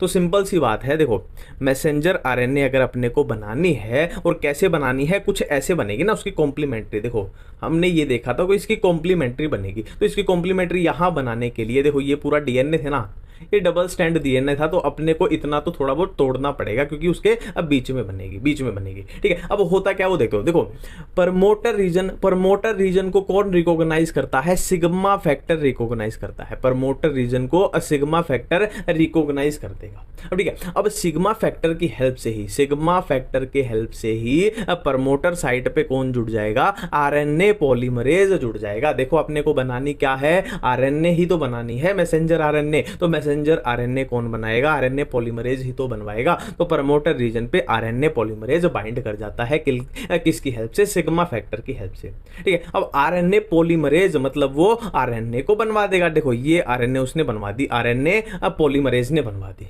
ठीक है, पॉलीमरेज ने बनवा दी। Opening of the helix and continuous elongation. देखो ओपनिंग ऑफ हेलिक्स तो सिंपल सी बात है यार, जो डीएनए की जो हेलिक्स है ना, ये वाले बॉन्ड है, ये तो टूटने पड़ेंगे, तभी तो बीच में कार्यक्रम चलेगा। ठीक है, और कंटिन्यूस एलोंगेशन किसकी हो रही है, ये मैसेंजर आरएनए जो बन रही है, इसकी कंटिन्यू एलोंगेशन होती जा रही है। ठीक है, और जैसे जैसे ये काफिला धीरे धीरे ये काफिला टर्मिनेटर रीजन पे पहुंचेगा, तो टर्मिनेटर रीजन क्या है, ऑटोमेटिक उसको, है ना, नाम में आ रहा है टर्मिनेट, मतलब ऑटोमेटिक ट्रांसक्रिप्शन को अब बंद करवा देगा। ठीक है, बंद करवा देगा। ठीक है। अब टर्मिनेटर रीजन को कौन पहचानता है, तो रो फैक्टर पहचानता है, रो फैक्टर पहचानता है। ठीक है। अब यहां पे कितने बढ़िया क्वेश्चन बन गए कि प्रमोटर रीजन को कौन पहचानता है, सिग्मा फैक्टर पहचानता है, और जबकि टर्मिनेटर रीजन को रो फैक्टर पहचानता है। और ये प्रोकैरियोट्स में हम बात कर रहे हैं। एक बार फिर से प्रमोटर रीजन को सिग्मा फैक्टर पहचानेगा और आरएनए पॉलीमरेज को वहां बाइंड करा देगा। अब आरएनए पॉलीमरेज नाम में ही आ रहा है कि आरएनए की फॉर्मेशन करवाएगी, तो ये ऐसे आरएनए बन जाएगी, है ना, मैसेंजर आरएनए अपनी बन गई है। और जैसे जैसे ये काफिला टर्मिनेटर तक पहुंचेगा तो वहां पे कौन काम करेगा, रो फैक्टर पहचान लेगा, भाई टर्मिनेटर रीजन आ गया है, अब ये कार्यक्रम को बंद कर दिया जाए, है ना। ये रिलीज हो गया, देखो ये रिलीज हो गया, आरएनए पॉलीमरेज रो फैक्टर पे चिपका हुआ है और ये इधर रिलीज हो चुका है। ठीक है, सिंपल सी बात। ये हमने कहां पे बात की है, ट्रांसक्रिप्शन इन प्रोकैरियोट्स में ये हमने सारी बातें की है। अब नेक्स्ट देखो, ये बहुत इंपॉर्टेंट है, देखो इन बैक्टीरिया यानी हम प्रोकैरियोट्स की बात ही कर रहे हैं। प्रोकैरियोट्स यानी जो अभी ये प्रोसेस हमने देखी, इसी की बात हम कर रहे हैं कि इन bacteria messenger RNA does not require any processing. मतलब क्या है, मैसेंजर आरएनए को प्रोसेसिंग की जरूरत नहीं पड़ती, है ना, वो क्या है, एक्टिव फॉर्म में ही होती है। ठीक है। जबकि यूकैरियोट्स की बात करें, देखो ये अपना क्या है, ये अपने यूकैरियोट्स की बात हम कर रहे हैं, ये अपने यूकैरियोट्स की बात कर रहे हैं। यूकैरियोट्स में क्या होता है, यूकैरियोट्स में एक्सोन होते हैं, आधे इंट्रोन आधे एक्सोन आधे इंट्रोन होते हैं, है ना, उसको हेटेरोन्यूक्लियर आरएनए बोलते हैं। हेटेरो मतलब ना डिफरेंट है। ठीक है। तो इसकी प्रोसेसिंग हमें करनी पड़ती है। अगर हमें एक्टिव मैसेंजर आरएनए चाहिए तो उसकी प्रोसेसिंग हमें करनी पड़ती है, किसमें, यूकैरियोट्स में। जबकि प्रोकैरियोट्स में हमने क्या से देखा कि डायरेक्ट ही बन रही है, अपनी कोई प्रोसेसिंग की जरूरत उसमें नहीं पड़ रही। तो यही बात बोली गई है ना, प्रोकैरियोट्स में क्या है, इंट्रोन एक्सोन वाला सीन नहीं है, और यूकैरियोट्स में आधे इंट्रोन आधे एक्सोन, फिर उसकी प्रोसेसिंग करनी पड़ेगी, और वो सब आगे देखेंगे हम। ठीक है, सिंपल सी बात है। ठीक है। अब transcription and translation takes place in same compartment, है ना, no separation of cytosol and nucleus. इसका सिंपल सा रीजन ये है कि देखो प्रोकैरियोट्स में क्या है, प्रोकैरियोट्स में मान लो ये प्रोकैरियोटिक सेल है, तो न्यूक्लियस मान लो इधर डीएनए पड़ा है, तो न्यूक्लियस के बाहर है ना मेम्ब्रेन नहीं होती, तो क्या है, साइटोप्लाज्म, और वहां पे थोड़ी वो नहीं है ना, डिमार्केशन नहीं है, तो सारा काम जो है मिलजुल के ही चलता है। ट्रांसक्रिप्शन ट्रांसलेशन एक दूसरे में घुसी पड़ी रहती है, कौन कहां पे हुई ठीक से पता नहीं चलता, है ना। ऐसा होता है कि ये खत्म हुई उससे पहले ही वो स्टार्ट हो जाती है ना, मतलब घुल मिल के काम है, खिचड़ी पकी हुई है। ठीक है। बट यूकैरियोट में क्या है, सिस्टम से काम चलता है ना, क्योंकि एडवांस हो गए ना, सिस्टम से थोड़ा काम चलता है। ठीक है। जैसे कि यहां पे बातें की गई है, देखो पहले हेटेरोन्यूक्लियर आरएनए बनती है इसमें, कि जिसमें क्या होंगे, एक्सोन भी होंगे और इंट्रोन भी होंगे। ठीक है। अब अपने को करना क्या है, देखो अपने को इंट्रोन को रिमूव करना है, अपने जो काम के हैं वो सिर्फ एक्सोन है। तो इस प्रोसेस में हम क्या करेंगे हम इंट्रोन्स को रिमूव कर देंगे, खाली अपने पास एक्सोन रह जाएंगे। ये अपने पास क्या है, खाली अपने पास एक्सोन रह जाएंगे, और इस प्रोसेस को हम क्या बोलते हैं, स्प्लाइसिंग बोलते हैं, जिसमें हमने इंट्रोन्स को रिमूव कर दिया है, स्प्लाइसिंग बोलते हैं। ठीक है। अब यहाँ पे दो प्रोसेस और होंगी, कौन सी, कैपिंग एंड टेलिंग। देखो जो कैपिंग है वो कहां पे होगी, 5' एंड पे, और वो कौन करेगा, देखो कैपिंग होगी 5' एंड पे, और किससे होगी, methyl guanosine triphosphate, methyl guanosine triphosphate, ये हो गई अपनी कैपिंग। और टेलिंग किससे होगी, पॉली एडिनाइल टेल, है ना, ये होगी 3' एंड पे, पॉली ए टेल। ठीक है। तो ये हमने देखी ट्रांसक्रिप्शन इन यूकैरियोट्स। ठीक है। नेक्स्ट बात करते हैं हम ट्रांसलेशन की, बात करेंगे ट्रांसलेशन की, है ना। ट्रांसलेशन में हमें ट्रांसफर आरएनए को देखना पड़ेगा, ट्रांसफर आरएनए को, तो ये अपना ट्रांसफर आरएनए होता है। अब ट्रांसफर आरएनए में क्या है, देखो अब अपने को क्या बनाना है, प्रोटीन बनाना है। अब अपने को प्रोटीन बनाना है। ठीक है। हम मैसेंजर आरएनए बना चुके हैं, देखो ट्रांसक्रिप्शन का रिजल्ट क्या, अपने को मैसेंजर आरएनए तो बनानी थी, तो मैसेंजर आरएनए हम बना चुके हैं। चाहे प्रोकैरियोट में देख लो, हम मैसेंजर आरएनए बना चुके हैं।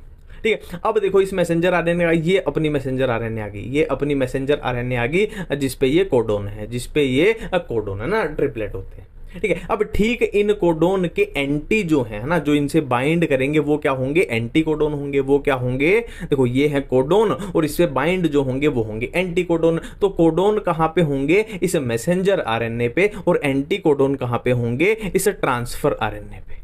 एंटी कोडोन कहाँ पे होंगे, इस ट्रांसफर आरएनए, है ना। और यहाँ पे एक और बात का ध्यान रखेंगे कि हर ट्रांसफर आरएनए अपने सिर पे बिठा के किसको लाता है, अमीनो एसिड को लाता है, जैसे ये एसेरीन को लाया है, और ये वाला ट्रांसफर आरएनए जैसे टायरोसिन को लाया है। हाँ, स्पेसिफिक होते हैं कि ये वाला ट्रांसफर आरएनए इसी को बिठा के लाएगा, ये वाला ट्रांसफर आरएनए इसी को बिठा के लाएगा, ठीक है। तो यहाँ पे वही बातें लिखी गई हैं, कि एंटी कोडोन लूप होगा, ये क्या है, एंटी कोडोन हमने देख लिया, ठीक है। और क्या है, अमीनो एसिड एक्सेप्टर एंड हो गया, है ना, जहां पे अमीनो एसिड लगेगा वो अमीनो एसिड एक्सेप्टर एंड हो गया, ठीक है। Transfer RNA specific for each amino acid, ये भी बात हमने कर ली कि ये वाला ट्रांसफर आरएनए इसी को बिठा के लाएगा, ये वाला सिर्फ इसी को बिठा के लाएगा, ठीक है। For initiation there is another specific transfer RNA that is referred to as initiator transfer RNA. ये बातें अभी ये प्रोसेस में हम देख लेंगे, इसकी टेंशन मत लो। There is no transfer RNA for stop codon, है ना। अभी कोडोन वाला नीचे देखेंगे ना, तब बताऊंगा क्यों नहीं है ना। सिंपल सी बात है यार, कोडोन ही स्टॉप है, मतलब वो किसी के लिए कोड ही नहीं कर रहा, मतलब वो प्रोटीन ही नहीं बनाना चाहता, तो ट्रांसफर आरएनए का तो कोई लेना देना होगा ही नहीं, है ना। सिंपल सी बात है, क्यों होगा लेना देना, है ना। ट्रांसफर आरएनए तो बेचारा अमीनो एसिड लेके आता है, वो तो प्रोटीन बनवा रहा है, और ये स्टॉप कोडोन मतलब वो कुछ भी नहीं करेगा, तो उसके लिए क्यों ही होगा, सिंपल सी बात है,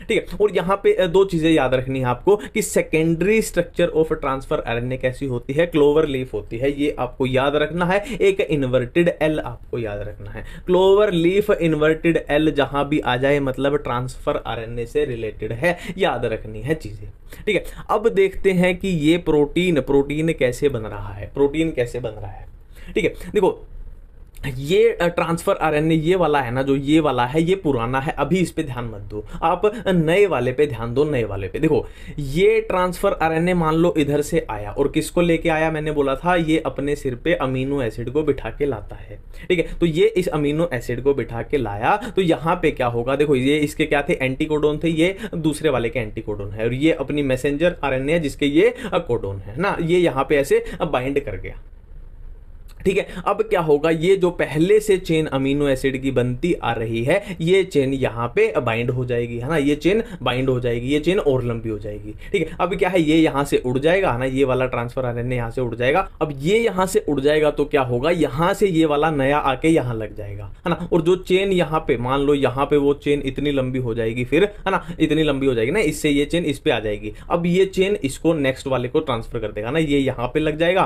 फिर वो चेन इस पे लग जाएगी ऐसे, और वो चेन ऐसे लंबी होती जाएगी। और आप एक बात याद करो कि प्रोटीन असल में होता क्या है, प्रोटीन असल में होता क्या है, प्रोटीन अमीनो एसिड का पॉलीमर ही तो होता है ना। ये चेन बहुत लंबी हो जाएगी तो उसी को तो प्रोटीन बोलेंगे, पॉलीपेप्टाइड चेन बन जाएगी, है ना। सिंपल सी बात है, प्रोटीन ऐसे ही तो बनता है, इसी को हम बोलते हैं क्या, ट्रांसलेशन बोलते हैं, ठीक है। अब हम बात करने वाले हैं जेनेटिक कोड के बारे में। 3 साइंटिस्ट याद रखने हैं, जॉर्ज गैमो, हरगोबिंद खुराना, मार्शल निरम। देखो सुपर फास्ट तरीके से करते हैं। कोडोन इज ट्रिपलेट, ये तो सबको पता ही होता है। अब स्टॉप कोडोन कौन से अपने, उल्लू आया यानी UAA, उल्लू गया आया यानी UGA, उल्लू आया गया यानी UAG, उल्लू आया उल्लू गया आया, उल्लू आया गया। सिंपल सी ट्रिक है। देखो टोटल कोडोन्स कितने होते हैं, 64 होते हैं, जिसमें से कोडिंग वाले 61 हैं। तो सिंपल सी बात है, 64 में से 61 कोडिंग है, तो स्टॉप कोडोन कितने हो जाएंगे, 64 - 61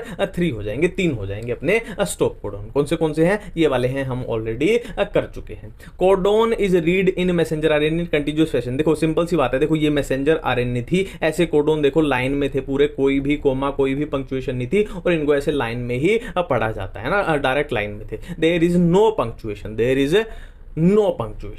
ठीक है। कोड इज नियरली यूनिवर्सल नाम से ही समझ गए कि सबके लिए समान है। इसके जो रूल हैं कोडोन्स के, है ना, और जो भी इसमें है वो सबके लिए समान है, बट इसकी कुछ एक्सेप्शन एनसीईआरटी में लिखी गई है, माइटोकॉन्ड्रिया एंड सम प्रोटोजोन, ठीक है। Some amino acids are coded by more than 1 codon, hence the code is degenerate. क्या है, सम अमीनो एसिड्स, मान लो एक अपना कोडोन है वो किसी, देखो यहां पे समझाता हूं, मान लो एक अपना कोडोन है वो एक्स के लिए बाइंड करता है, ठीक है, और दूसरा अपना कोडोन है वो भी एक्स अमीनो एसिड के लिए ही बाइंड करता है ना। तो ये बात यहां पे बोली गई है, ठीक है। नेक्स्ट है AUG, नेक्स्ट है AUG has a dual function, dual function है उसके, एक तो इनिशिएटर कोडोन है, इनिशिएटर कोडोन है, एक क्या है वो कोड्स फॉर मेथियोनिन। अब हम देखने वाले हैं डीएनए फिंगरप्रिंटिंग। तो पहला क्वेश्चन तो इसमें यही बनेगा कि किसने डीएनए फिंगरप्रिंटिंग टेक्निक जो है वो किसने डेवलप की थी, तो साइंटिस्ट का नाम याद रखना है एलेक्स जेफरी ने। ठीक है, तो उसने क्या किया था, सैटेलाइट डीएनए का यूज किया था। सैटेलाइट डीएनए में हाई डिग्री ऑफ क्या होती है, डीएनए पॉलीमॉर्फिज्म होती है। अब ये सैटेलाइट डीएनए क्या होता है, उसके लिए मैंने सिंपल सा ये चार्ट बनाया है जिससे आपको कभी भी कोई भी कंफ्यूजन नहीं होगी।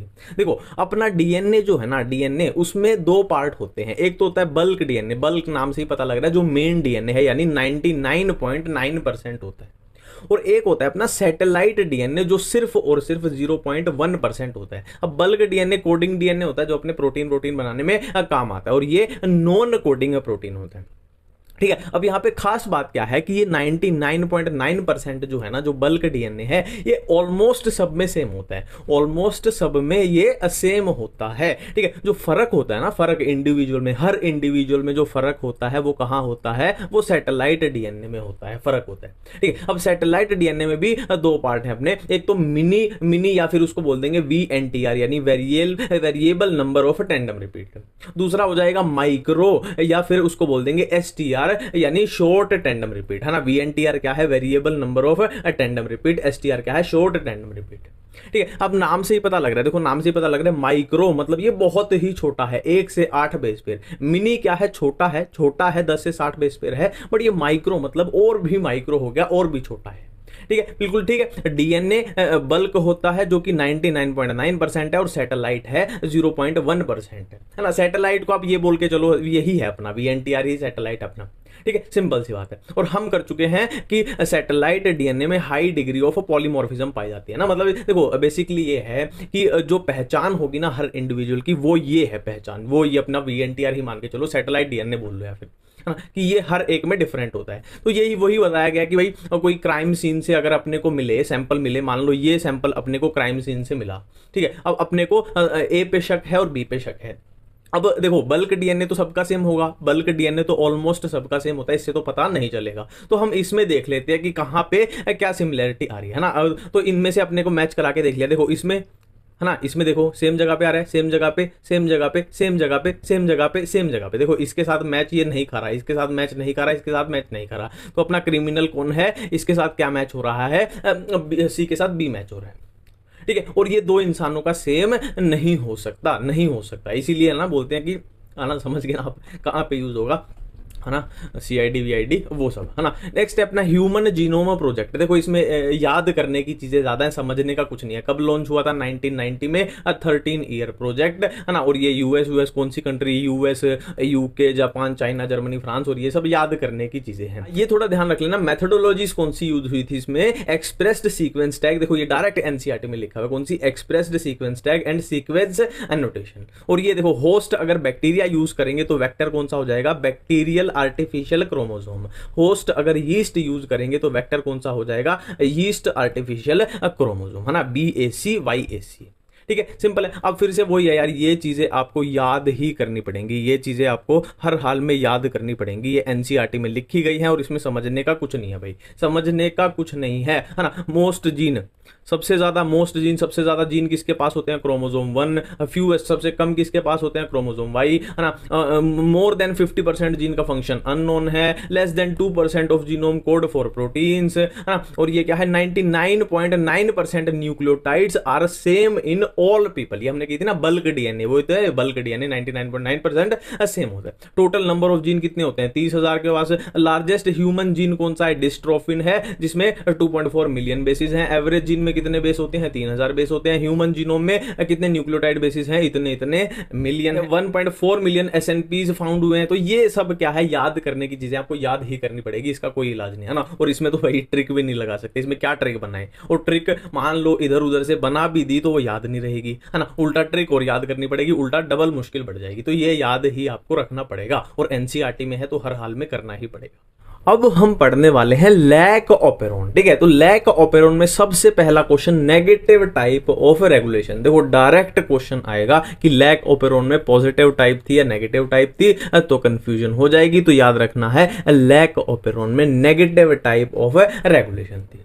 और लैक ऑपेरोन में जो स्ट्रक्चरल जीन होंगे ना, उनसे जो प्रोडक्ट मिलेगा वो किसके लिए जरूरी है, लैक्टोज की मेटाबॉलिज्म के लिए जरूरी है, ठीक है। नेक्स्ट है साइंटिस्ट। लैक ऑपेरोन के रिलेटेड आपसे साइंटिस्ट पूछ लिया जाए तो Jacob and Monod, Francis Jacob and Jacques Monod. Lac operon में सबसे पहला पॉइंट, इनको कैसे याद करना है, इनको याद करना है रपोस। रपोस RPOS, R से रिप्रेसर, P से प्रमोटर, O से ऑपरेटर और ZYA हमारे हो जाएंगे स्ट्रक्चरल जीन्स। अब देखो यहां पे हमारे पास बनेगा क्या, रिप्रेसर। रिप्रेसर को मैंने बोला है चोर। अब देखो चोर के आसपास अगर कोई भी पुलिस वाला ना हो तो ये चोर बिल्कुल फ्री है। अब चोर बिल्कुल फ्री है तो ये क्या करेगा, इस ऑपरेटर के साथ बाइंड कर जाएगा। यहां पे बाइंड कर जाएगा तो ये ट्रांसक्रिप्शन को नहीं होने देगा, मतलब यहां पे कोई भी एंजाइम नहीं बन रहा। अब दूसरी कंडीशन देखो, सेम वही रपोस, यहां पे बना रिप्रेसर, रिप्रेसर यानी चोर। पर इस कंडीशन में क्या है, चोर के आसपास एक पुलिस वाला है, इंड्यूसर। इंड्यूसर को मैंने बोला है पुलिस वाला। चोर के आसपास पुलिस वाला है तो ये पुलिस वाला इस चोर को पकड़ लेगा। इस चोर को पकड़ लेगा तो ये चोर यहां ऑपरेटर के साथ बाइंड नहीं कर पाएगा। तो ऑपरेटर बिल्कुल फ्री है और यहां पे ट्रांसक्रिप्शन हमारे पास हो जाएगी और यहां पे ये स्ट्रक्चरल जीन से एंजाइम हमारे बन जाएंगे।